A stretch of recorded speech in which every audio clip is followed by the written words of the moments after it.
Iran America Israel যুদ্ধে সবাই যখন খুবই ব্যস্ত, তখন ভারতের সেভেন সিস্টার অঞ্চলে ঘটে গেল ভয়াবহ ঘটনা।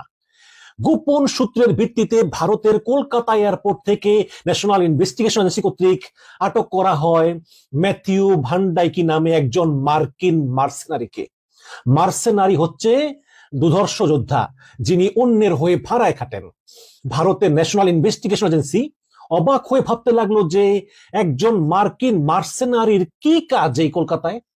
দর্শক, কেঁচো খুঁড়তে গিয়ে বেরিয়ে এলো ছয়টা ভয়ঙ্কর সাপ। তারপর দ্রুত দিল্লি এয়ারপোর্ট, লখনৌ এয়ারপোর্ট সহ ভারতের উত্তর পূর্বাঞ্চলের বিভিন্ন জায়গা থেকে আরো 6 জন ইউক্রেনিয়ানকে আটক করে ভারতের পুলিশ। জানা গিয়েছে ইউক্রেনিয়ান গ্রুপটির সবাই ইউক্রেনের স্পেশাল অপারেশন ফোর্সের সদস্য। এর মাঝে 3 জন লজিস্টিক্স অ্যান্ড প্রকিউরমেন্ট স্পেশালিস্ট, বাকি 3 জন communication and electronics warfare specialist. তার মানে এই যুদ্ধে ব্যবহৃত অস্ত্রশস্ত্র এবং যুদ্ধের ম্যানেজমেন্ট বিষয়ে এরা খুবই দক্ষ, এবং রাশিয়ার বিরুদ্ধে দীর্ঘদিন ধরে যুদ্ধ করার বাস্তব অভিজ্ঞতাও তাদের রয়েছে। অন্যদিকে আটক আমেরিকান মার্সেনারি ম্যাথিউ ভাড়ায় খাটা একজন সুনিপুণ সমরবিদ। এখন প্রশ্ন হচ্ছে যে এই 6 জন ইউক্রেনের নাগরিক এবং তাদের বস মার্কিন নাগরিক ম্যাথিউ ঠিক কোন ভয়ঙ্কর মিশন নিয়ে ভারতের উত্তর পূর্বাঞ্চলের রাজ্যগুলোতে যাচ্ছেন? কেঁচো খুঁড়ে তো আগে সাপ পাওয়া গিয়েছিল, এবার বেরিয়ে এলো সাপের আব্বা, নাম যার ডোনাল্ড ট্রাম্প। তাহলে এখন প্রশ্ন হচ্ছে যে বন্ধু রাষ্ট্র দাবি করা ভারতে কোন গোপন মিশন বাস্তবায়ন করতে আমেরিকা এই 7 ব্যক্তিকে পাঠিয়েছে? তবে কি পরাশক্তিরা কখনো কারো বন্ধু হয় না? ভারতীয় ইন্টেলিজেন্স ব্যুরো বলতেছে যে এই 7 ব্যক্তি মিয়ানমার সরকারের সেনাবাহিনীকে নাস্তানাবুদ করতে বিদ্রোহী গ্রুপ পিডিএফ এবং কারেন্ট লিবারেশন আর্মিকে ড্রোন অ্যাটাক মেথোডোলজি, মানে কিভাবে শত্রুপক্ষের উপর ড্রোন অ্যাটাক করা যায়, তার ট্রেনিং করাচ্ছিল। এছাড়াও counter drone electronics warfare, drone detection, jamming ও ট্রেনিং করিয়েছেন মিয়ানমার সরকারের বিরুদ্ধে যুদ্ধ করা বিদ্রোহীদের। ধারণা করা হচ্ছে অলরেডি 2000 বিদ্রোহীকে প্রশিক্ষণ দিয়েছেন তারা, এবং প্রশিক্ষণ প্রাপ্তরা মিয়ানমারে চীনপন্থী সামরিক জান্তার বিরুদ্ধে আরো জোরালো ভাবে যুদ্ধ করার প্রস্তুতি নিচ্ছেন, যা 2022 সালে সাবেক মার্কিন প্রেসিডেন্ট জো বাইডেন কর্তৃক গৃহীত প্রকাশিত বার্মা অ্যাক্টেরই প্রতিফলন। বর্তমান মার্কিন প্রেসিডেন্ট ডোনাল্ড ট্রাম্প বার্মা অ্যাক্টকে আরো কঠিন সব সিদ্ধান্ত সংযোজন করে নাম দিয়েছেন ব্রেভ বার্মা অ্যাক্ট। ডোনাল্ড ট্রাম্পের সেই ব্রেভ বার্মা অ্যাক্ট পরে আমার এটাই মনে হয়েছে যে ইরানের পরে কি আসলে ট্রাম্পের নেক্সট টার্গেট মিয়ানমার?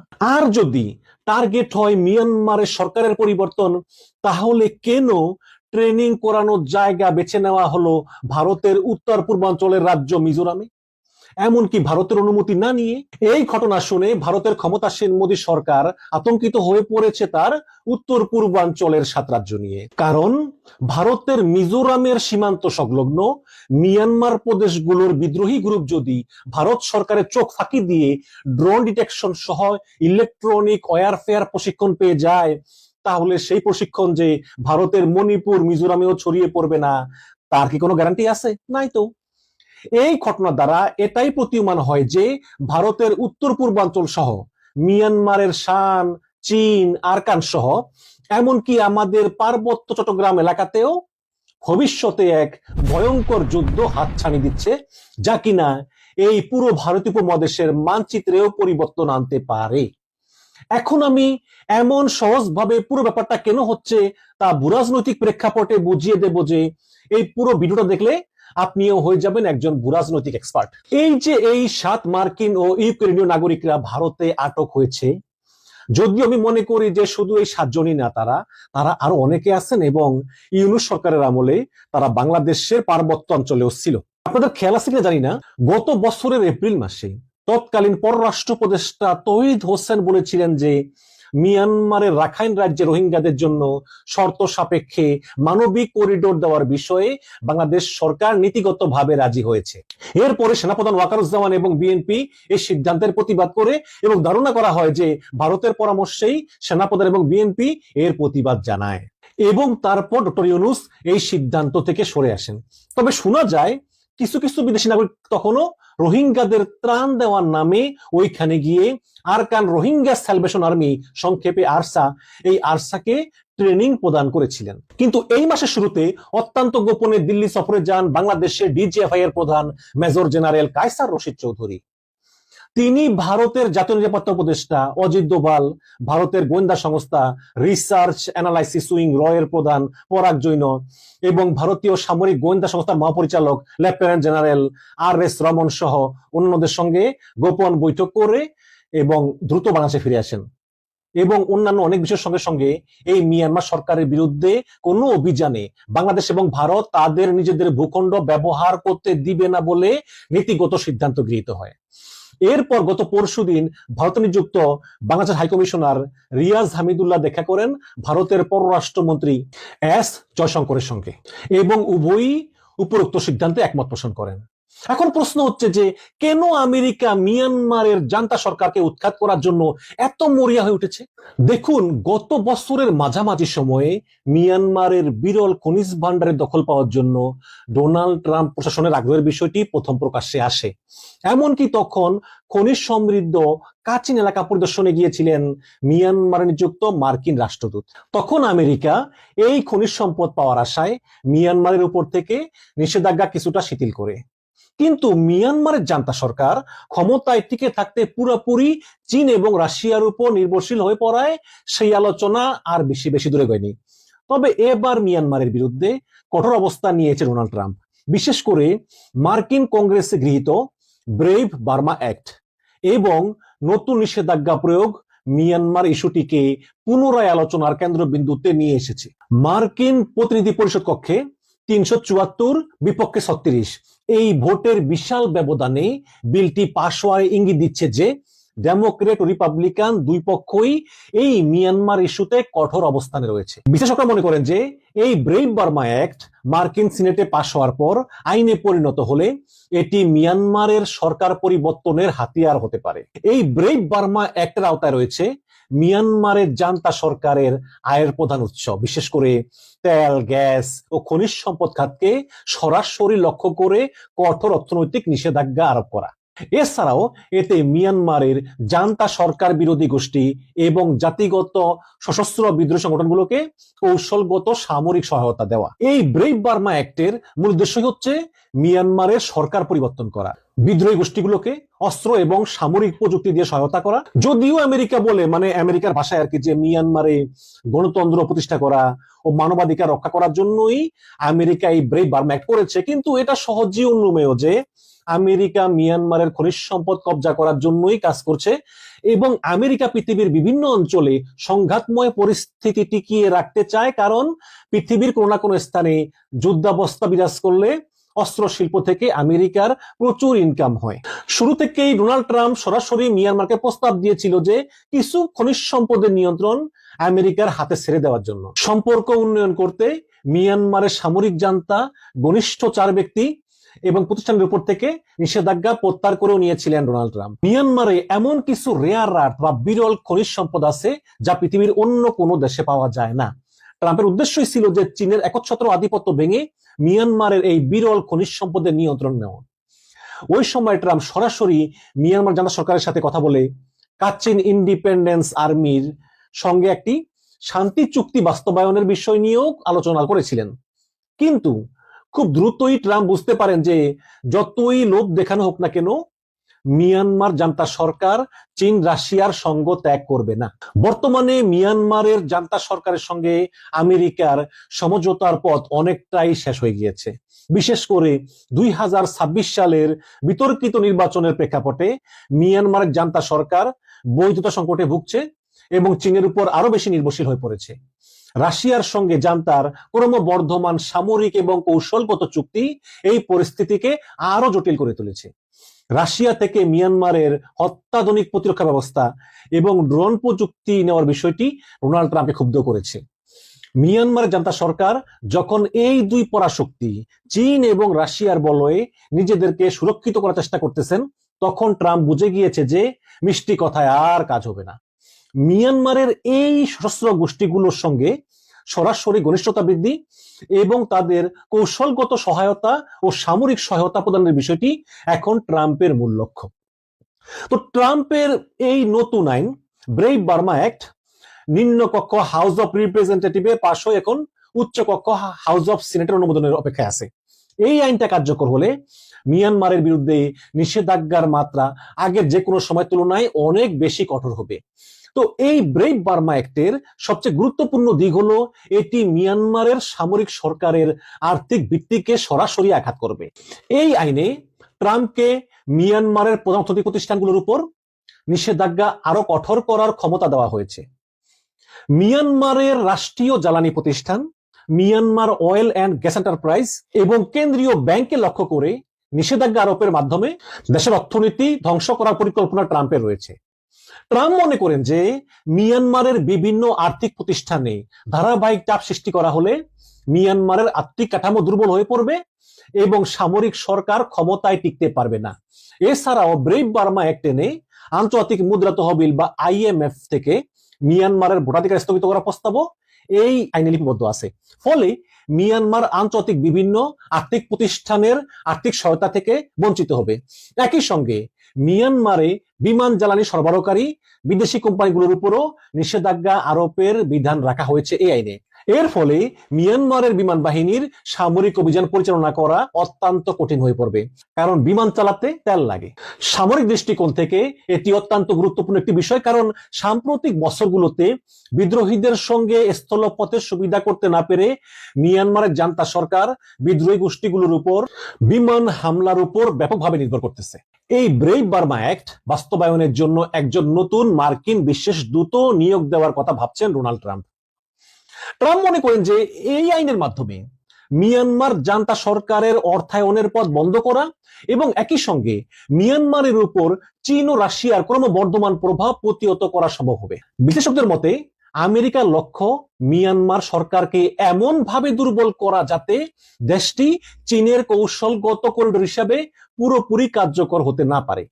বিশেষ করে চীন মিয়ানমার অর্থনৈতিক করিডোর প্রকল্পের গুরুত্বপূর্ণ অংশগুলোতে যদি এই নতুন আইন দ্বারা অস্থিরতা তৈরি করা যায়, তাহলে তা চীনের বৃহত্তর আঞ্চলিক পরিকল্পনায় বড় ধরনের ধাক্কা দিবে। পাশাপাশি ইন্দো প্যাসিফিক তথা ভারত মহাসাগর এবং বাংলাদেশ সংলগ্ন বঙ্গোপসাগরে চীনের প্রভাব ঠেকাতেও আমেরিকা ব্যাপক তৎপর এখন। ওদিকে আবার আমেরিকার জন্য বড় উদ্বেগ উঠেছে মিয়ানমারের রাখাইন রাজ্যে নির্মিত চীনের কিয়াক ফিউ ডিপ সিপোর্ট। বঙ্গোপসাগর ঘিরে এই কিয়াক ফিউ ডিপ সিপোর্টটা চীনের বাণিজ্যিক ও সামরিক কৌশলের কেন্দ্রে রয়েছে। হরমুজ প্রণালী যেমন আরব দেশগুলোর দুর্বলতা, মালাক্কা প্রণালী তেমনি চীনের দুর্বলতা। সমুদ্র পথে মধ্যপ্রাচ্য, আফ্রিকা বা ইউরোপ থেকে চীনে তেল বহন করতে মালাক্কা প্রণালী পেরিয়ে দক্ষিণ চীন সাগর হয়ে দীর্ঘপথ অতিক্রম করতে হয়। তাছাড়া এই মালাক্কা প্রণালীর নিকটে আমেরিকার অনেকগুলো নৌঘাঁটি রয়েছে। মালাক্কা প্রণালীর আশেপাশের দেশগুলো যেমন ইন্দোনেশিয়া, মালয়েশিয়া, সিঙ্গাপুর হচ্ছে আমেরিকার বন্ধু রাষ্ট্র। তাই চীন দীর্ঘদিন ধরে এটিকে কৌশলগত ঝুঁকি হিসাবে দেখতেছিল। এখন মালাক্কা প্রণালী এড়িয়ে যেতে হলে আরো পূর্বে গিয়ে ইন্দোনেশিয়া, মালয়েশিয়া, ফিলিপাইনের ওই পাশ দিয়ে গিয়ে দক্ষিণ চীন সাগর পেরিয়ে তারপর চীনের জুয়াই প্রদেশের গুহালান পোর্টে পৌঁছতে হয়। এতে আরো বাড়তি সময় এবং খরচ বাড়ে। এজন্যই মালাক্কা প্রণালীর বিকল্প হিসাবে মিয়ানমারের রাখাইন রাজ্যের কিয়াক ফিউ বন্দর চীনের জন্য শক্তিশালী বিকল্প পথ খুলে দিয়েছে। বঙ্গোপসাগরের উপর সরাসরি মুখ করে থাকা কিয়াক ফিউ ডিপ সিপোর্ট থেকে চীনের ইউনান প্রদেশ পর্যন্ত স্থলভাগের পাইপলাইন এবং হাইওয়ে সংযোগ তৈরি হওয়ায় চীন মালাক্কা প্রণালীকে এড়িয়ে পণ্য আনা নেওয়া করতে পারতেছে এবং কিয়াক ফিউ ডিপ সিপোর্টের এই রুটটি চীনকে মালাক্কা প্রণালী এড়িয়ে দ্রুত এবং নিরাপদ বাণিজ্য ব্যবহারের সুযোগ করে দিয়েছে। জ্বালানি নিরাপত্তার ক্ষেত্রে এটি চীনের জন্য একটি কোল্ড নোট বা প্রধান কেন্দ্র, কারণ চীনের জ্বালানির প্রায় পুরোটাই এই ভারত মহাসাগর দিয়ে কিন্তু আসে। একই সঙ্গে এটি চীনের নৌশক্তির জন্য লজিস্টিক সুবিধা তৈরি করে। অনেকেই মনে করেন যে রাখাইনের এই কিয়াক ফিউ ডিপ সিপোর্টে কেবল একটি বাণিজ্যিক সমুদ্র বন্দর, কিন্তু না দর্শক, বরং ভারত মহাসাগরে চীনের দীর্ঘতম উপস্থিতিকে শক্তিশালী করার জন্য সম্ভাব্য সামরিক লজিস্টিক নেটওয়ার্কের একটা অংশ এই পোর্টটা। আর ঠিক এটাই আমেরিকার উদ্বেগ বাড়িয়েছে, কারণ ভারত মহাসাগর এবং বঙ্গোপসাগরে চীনের সমুদ্র বন্দর ভিত্তিক উপস্থিতি যতই বাড়তেছে, ততই এই ভারতীয় উপমহাদেশ অঞ্চলে বাণিজ্য পথ, জ্বালানি সরবরাহ এবং সামুদ্রিক নিরাপত্তার উপর চীনের প্রভাব বিস্তারের সম্ভাবনাও কিন্তু বাড়তেছে। চীনের এই বন্দর নেটওয়ার্ক ভারত মহাসাগরে এমন একটি ছায়া ফেলেছে যে এখন আমেরিকার বাধ্য হয়ে পাল্টা কৌশল সাজাতে হচ্ছে। সেই পাল্টা কৌশলের সবচেয়ে সংগঠিত রূপই হলো যুক্তরাষ্ট্র, ভারত, জাপান, অস্ট্রেলিয়ার কোয়াড জোট। যদিও ভারত কোয়াডের সাথে সব বিষয়ে একমত না, আবার ভারত আবার এন্টি কোয়াড জোট ব্রিক্সের সদস্য। ভারত সরকারও চাচ্ছে না আসলে যে মিয়ানমার জাতীয় সরকারের বিরুদ্ধে যেতে, কারণ ভারতের উত্তর পূর্ব রাজ্যগুলি ল্যান্ডলকড, কোনো সমুদ্র বন্দর নাই। পণ্য পরিবহনের একটা মাত্র উপায় হচ্ছে ভারতের মূল ভূখণ্ড থেকে শিলিগুড়ি করিডোর দিয়ে পুরো বাংলাদেশের সীমান্ত ঘুরে উত্তর পূর্বাঞ্চল রাজ্যগুলোতে পণ্য পাঠানো, যা ব্যয়বহুল এবং সময় সাপেক্ষ। সুতরাং ভারত চায় কলকাতা বন্দর থেকে সমুদ্র পথে পণ্য যাবে মিয়ানমারের রাখাইন রাজ্যের সিত্তু সমুদ্র বন্দরে, তারপর সেখান থেকে সড়ক পথে সেগুলো চলে যাবে ভারতের উত্তর পূর্বাঞ্চল রাজ্যগুলোতে। এই বৃহত্তর প্রেক্ষাপটে ঠিক বাংলাদেশের সীমান্ত ঘেঁষা মিয়ানমারের রাখাইনের গুরুত্ব আরো বেশি স্পষ্ট হয়ে ওঠে।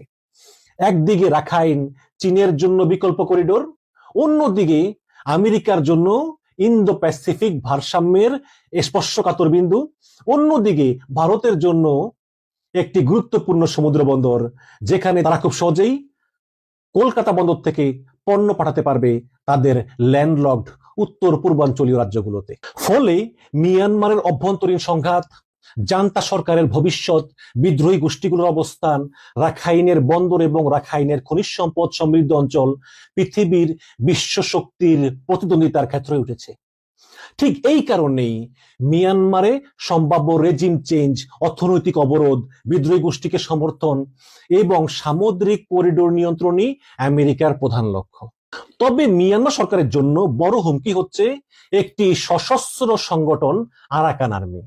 গত কয়েক বছরে মিয়ানমারের গৃহযুদ্ধের ভেতরে সবচেয়ে দ্রুত শক্তিশালী উঠেছে এই আরাকান আর্মি। বর্তমানে রাখাইন রাজ্যের 80%-এরও বেশি এলাকা সরাসরি আরাকান আর্মির নিয়ন্ত্রণে। মিয়ানমারের অনেক বিদ্রোহী গোষ্ঠী বিচ্ছিন্ন বা আঞ্চলিক মিলিশিয়াদের মতো পরিচালিত হলেও আরাকান আর্মি তুলনামূলকভাবে সুসংগঠিত সামরিক কমান্ড, প্রশাসনিক কাঠামো এবং রাজনৈতিক লক্ষ্য নিয়ে এগিয়ে যাচ্ছে। স্থানীয় জনগণেরও একটা ব্যাপক সমর্থন তাদের প্রতি আছে, যেই কারণে গৃহযুদ্ধের ভেতরেও আরাকান আর্মি কেবল একটি সশস্ত্র গোষ্ঠী নয়, বরং একটি বিকল্প আঞ্চলিক শক্তি হিসাবে প্রাতিষ্ঠানিকভাবে আবির্ভূত হয়েছে। যেমন পররাষ্ট্রমন্ত্রী হওয়ার পর খলিলুর রহমানকে আরাকান আর্মি শুভেচ্ছা জানিয়েছিল। যদিও চীনের অর্থনৈতিক চাপ এবং মধ্যস্থতায় বিভিন্ন অঞ্চলে বেশ কিছু বিদ্রোহী গোষ্ঠী সামরিক জান্তা সরকারের সঙ্গে অস্ত্রবিরতি চুক্তি করতে বাধ্য হয়েছে, কিন্তু রাখাইনের ক্ষেত্রে সম্পূর্ণ ভিন্ন পরিস্থিতি। সেখানে আরাকান আর্মি এখন পর্যন্ত নিজেদের নিয়ন্ত্রণ ধরে রাখতে সক্ষম হয়েছে। এমনকি চীনের জন্য গুরুত্বপূর্ণ কিয়াক ফিউ বন্দর অঞ্চলের নিয়ন্ত্রণ নিতে যুদ্ধ চালিয়ে যাচ্ছে। রাখাইনের 17টি শহরের মধ্যে মাত্র যে 3টি শহর সরকারের নিয়ন্ত্রণে রয়েছে, তার অন্যতম হচ্ছে এই কিয়াক ফিউ বন্দর। এই বন্দরের দখল নিতেই জোর চেষ্টা করতেছে আরাকান আর্মি, এবং সেই কারণেই আরাকান আর্মির সঙ্গে চীন যোগাযোগ রাখতে বাধ্য হচ্ছে। বিশেষজ্ঞরা মনে করেন যে মিয়ানমারের গৃহযুদ্ধের ভবিষ্যৎ শুধু রাজধানী নেপিডো বা উত্তরাঞ্চলের সীমান্ত সংঘাত দিয়েই নির্ধারিত হবে না, বরং তার বড় অংশ নির্ভর করবে এই রাখাইনের পরিস্থিতির উপরে। কারণ রাখাইনের একদিকে বঙ্গোপসাগরের সামুদ্রিক করিডোরের প্রবেশদ্বার, অন্যদিকে আবার চীনের জ্বালানি ও বাণিজ্যিক নিরাপত্তার একটি গুরুত্বপূর্ণ পথ।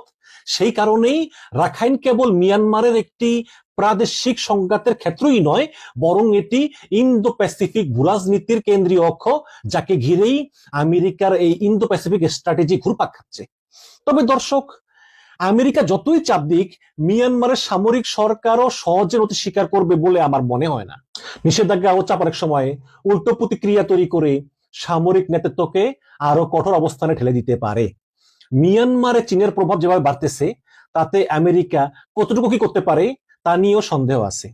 মিয়ানমারের নির্বাচন নিয়ে বিতর্ক থাকলেও চীন সে নির্বাচনে সমর্থন দিয়েছে, রাশিয়াও সমর্থন অব্যাহত রেখেছে। তাই আমেরিকার পক্ষে এই মুহূর্তে সেখানে বড় ধরনের হস্তক্ষেপ বা সরকার পরিবর্তনের মতো স্পেস খুব বেশি আছে বলে আমার মনে হয় না।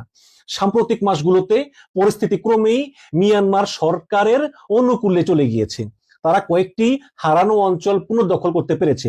ফলে 2 বছর আগে আমেরিকার সামনে যে সুযোগ এসেছিল, এখন তা অনেকটাই সংকুচিত হয়ে গিয়েছে।